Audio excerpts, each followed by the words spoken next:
Shalom, kami kasih Tuhan, bagaimana kabarnya? Semoga kita semua tetap dalam keadaan sehat, bersuka cita dan bergembira karena Tuhan, sebab Tuhan Yesus tidak pernah meninggalkan kita.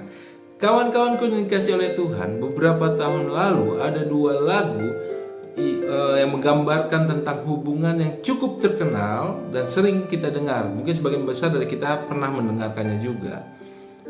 Lagu yang pertama ini mengisahkan tentang seseorang bertanya kepada pasangannya mengenai masa depan hubungan mereka.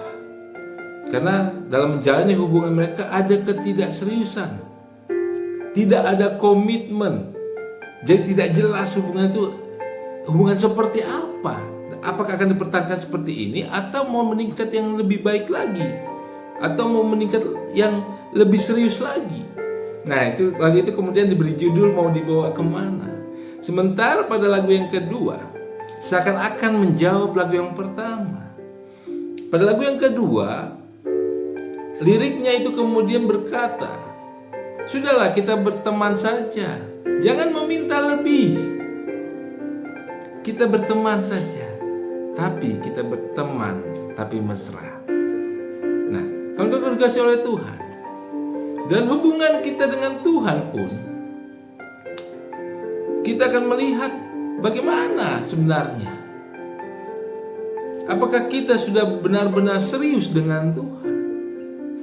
Karena saya percaya setiap kita kalau ditanya apakah kita mencintai Tuhan, kita berkata, iya saya mencintai Tuhan. Tetapi mari kita lihat dulu diri kita. Izinkan firman Tuhan memperlihatkan hati kita, hidup kita. Apakah kita benar-benar mencintai Tuhan? Karena sesungguhnya Tuhan sedang berkata kepada kita semua, mau dibawa kemana hubungan kita dengan Tuhan. Jangan hanya sekedar perkataan bahwa kita mencintai Tuhan, tetapi hidup kita tidak mencerminkan kita mencintai Tuhan. Nah, kamu dikasih oleh Tuhan. Di dalam Markus 12 ayat yang ke-30 dan 31, saya akan bacakan untuk kita semua. Demikianlah firman Tuhan. Kasihilah Tuhan Allahmu dengan segenap hatimu dan dengan segenap jiwamu dan dengan segenap akal budimu dan dengan segenap kekuatanmu. Dan hukum yang kedua ialah kasihilah sesama manusia seperti dirimu sendiri. Tidak ada hukum lain yang lebih utama daripada hukum ini. Berbahagialah mereka yang mendengarkan, merenungkan dan melakukan firman Tuhan setiap hari. Kawan-kawan yang dikasihi oleh Tuhan, relasi atau hubungan yang Tuhan inginkan adalah relasi yang didasarkan dengan cinta, di mana Tuhan lebih dulu mencintai kita dan Dia membuktikan cintanya dengan karya keselamatannya.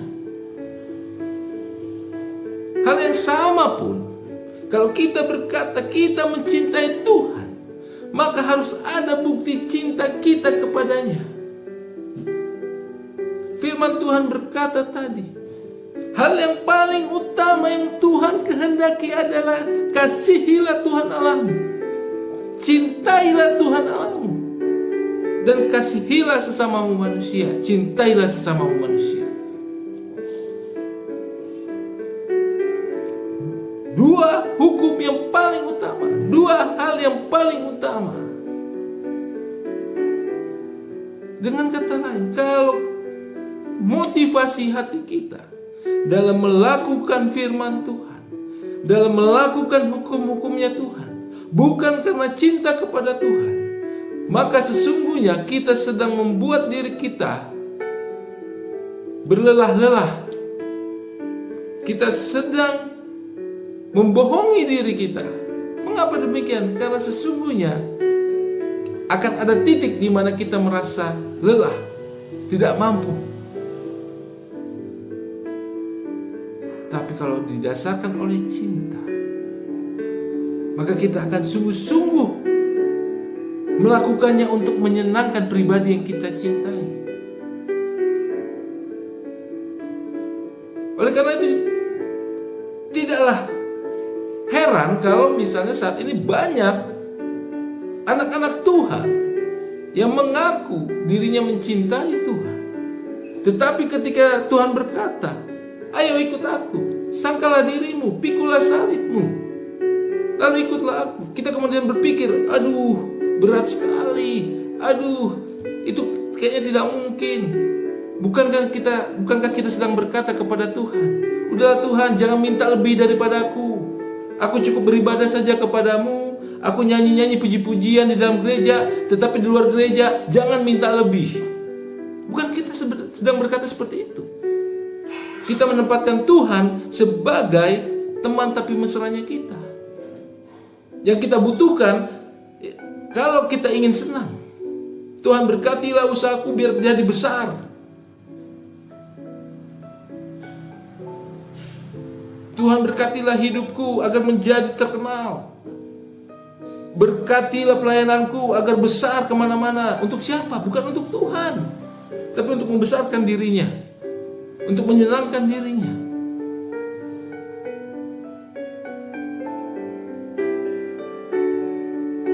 Tetapi ketika berbicara tentang pikul salib, sangkal diri, langsung merasa, aduh Tuhan, berat sekali.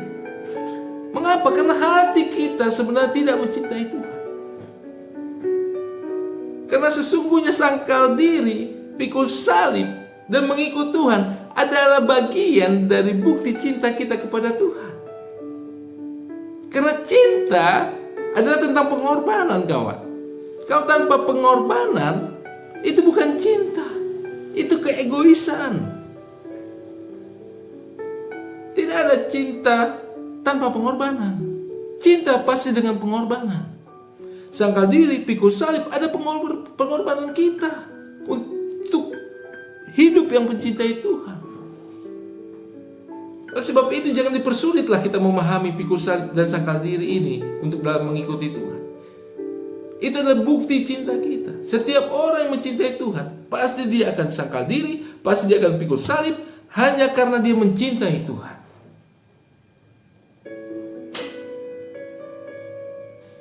Karena kita pun demikian dengan pasangan kita. Ketika apa yang disukai pasangan kita, itu akan lebih kita utamakan daripada apa yang kita sukai. Dan bukankah itu sangkal diri? Apa yang kemudian kita lihat pasangan kita menderita, kemudian kita mau untuk turut menderita, bukankah itu si pikul salib? Tanggung jawab yang kemudian bisa saja kita lepas, tapi kita mau menjadikan itu sebagai tanggung jawab kita, bukankah itu pikul salib? Kemanapun pasangan kita mau pergi, kita inginnya menemani dia, bukankah itu mengikuti dia, mengikuti pasangan kita? Sama halnya dengan kita mencintai Tuhan. Kalau kita mencintai Tuhan, pasti kita sangkal diri, pasti kita pikul salib untuk menyenangkan hati Tuhan. Karena Tuhan adalah pribadi yang kita cintai. Tapi masalahnya hari ini, kalau kita mau jujur, melihat diri kita dengan firman Tuhan tadi, sudahkah kita mencintai Tuhan dengan segenap hati kita? Apakah hati kita hanya milik Tuhan? Atau jangan-jangan ada hati kita juga tertuju kepada harta duniawi, tertuju pada kedudukan, tertuju pada kehormatan? Silakan renungkan, silakan introspeksi diri. Bagaimana dengan jiwa kita? Jiwa kita ini milik siapa? Apakah milik Tuhan? Atau jangan-jangan kita juga serahkan kepada pekerjaan kita, sehingga kita lupa dengan Tuhan. Hidup kita adalah pekerjaan kita. Pekerjaan kita adalah hidup kita. Wah.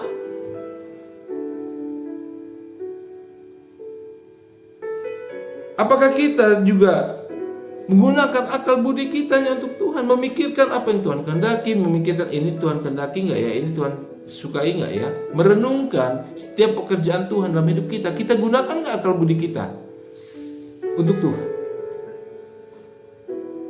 untuk kekuatan kita? Apa yang kita lakukan, apa yang kita kerjakan, apakah untuk menyenangkan Tuhan? Apakah untuk melakukan apa yang Tuhan kehendaki? Atau jangan-jangan kita mau mengejar menyenangkan apa yang kita mau dan apa yang menguntungkan kita? Jadi kawan, Jika kita berkata kita mencintai Tuhan, maka hidup kita adalah hidup yang mengorbankan segala sesuatu hanya untuk Tuhan.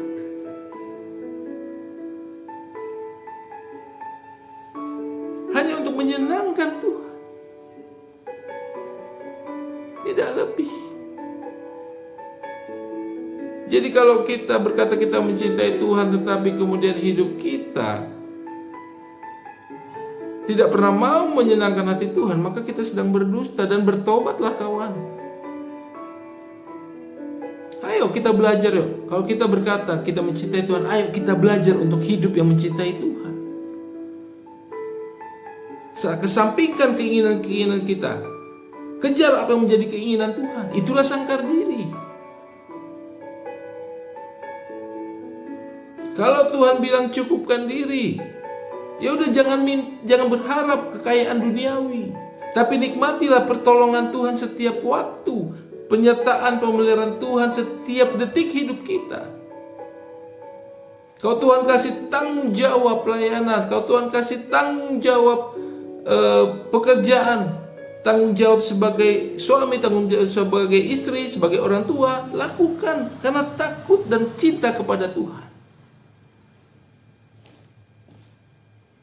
Jangan jadikan segala sesuatu itu beban. Kalau kita dengan dasar mencintai Tuhan, maka pikul salib sangkal diri itu mudah kawan. Karena itu cinta.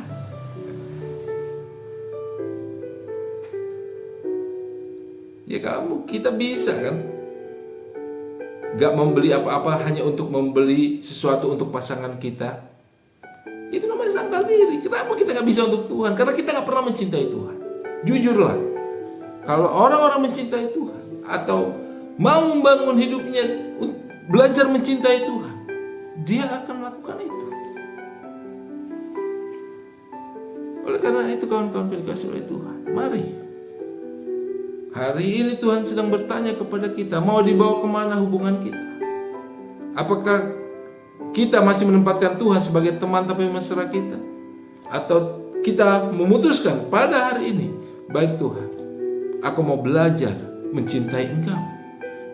Ajari aku untuk mencintai Engkau sebagaimana Engkau mencintaiku. Serahkan komitmen kita. Karena cinta tanpa komitmen bukanlah cinta. Cinta tanpa pengorbanan bukanlah cinta. Cinta tanpa penerimaan dan menghargai bukanlah cinta. Cinta tanpa membangun dan bertumbuh bersama itu bukanlah cinta.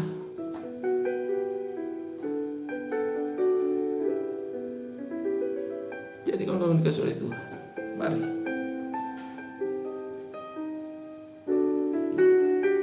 yang Tuhan kehendaki dalam hidup kita adalah kita membangun sebuah relasi, sebuah hubungan dengan Tuhan yang didasarkan dengan cinta. Oleh karena itu, mari kita belajar untuk mencintai Tuhan dengan segenap hati kita, dengan segenap jiwa kita, dengan segenap akal budi kita, dan dengan segenap kekuatan kita. Dengan demikian, kita belajar juga untuk mengasihi sesama kita. Karena itulah yang paling utama yang Tuhan kehendaki dalam hidup kita. Sampai bertemu dalam perenungan berikutnya. Tuhan Yesus memberkati.